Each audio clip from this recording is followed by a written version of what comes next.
Well, intelligent, deeply passionate, a great heart. These are just some of the words that friends and family are using to describe Alex Pretti and the fallout of his killing. The 37-year-old worked at the U.S. Department of Veterans Affairs as an ICU nurse.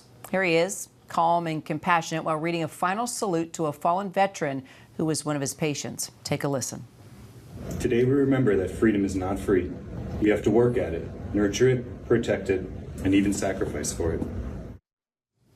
Several of Pretti's colleagues now speaking out, including Dr. Aasma Shaukat, who first hired Pretti as a research assistant at the Minneapolis VA healthcare system more than 10 years ago. She calls his loss devastating. Joining me now is Dr. Shaukat, physician and clinical researcher at NYU Grossman School of Medicine and New York Harbor VA Medical Center. Doctor, first of all, thank you for being with us. I know this is a tough time, but your words are so meaningful in a time like this. You say that he always took care of those around you, took care of you. Tell us more on how he was so special to your team. Thank you so much for having me. Alex was a kind, gentle, and helpful soul.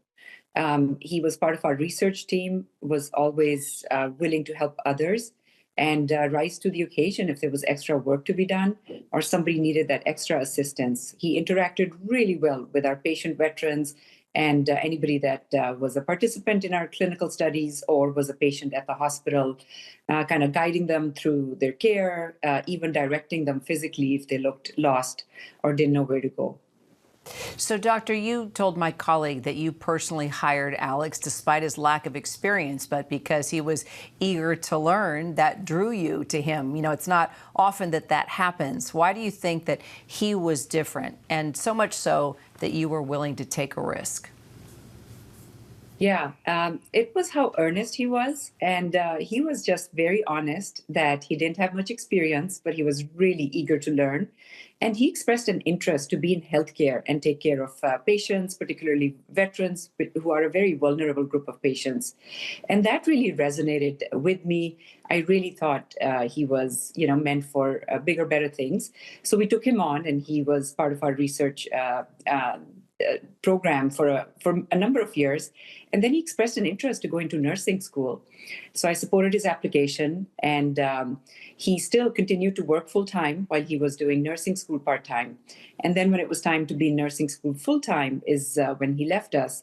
And he said he'd be back, and sure enough, he came back as a nurse and then rose to the level of an ICU nurse. So why do you think he went out to that protest, Doctor?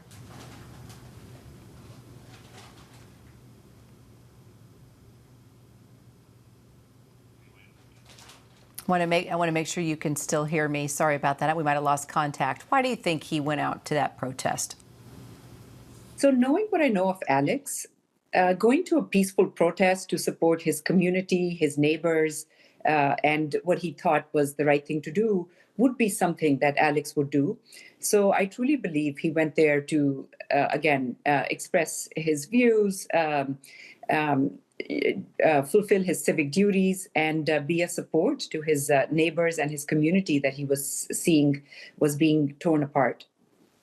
Dr. Aasma Shaukat, it was nice to have a personal reflection on someone you knew well and someone who's in the center of this ongoing tragedy and story within Minneapolis. Thank you for your time, Doctor. Thank you so much.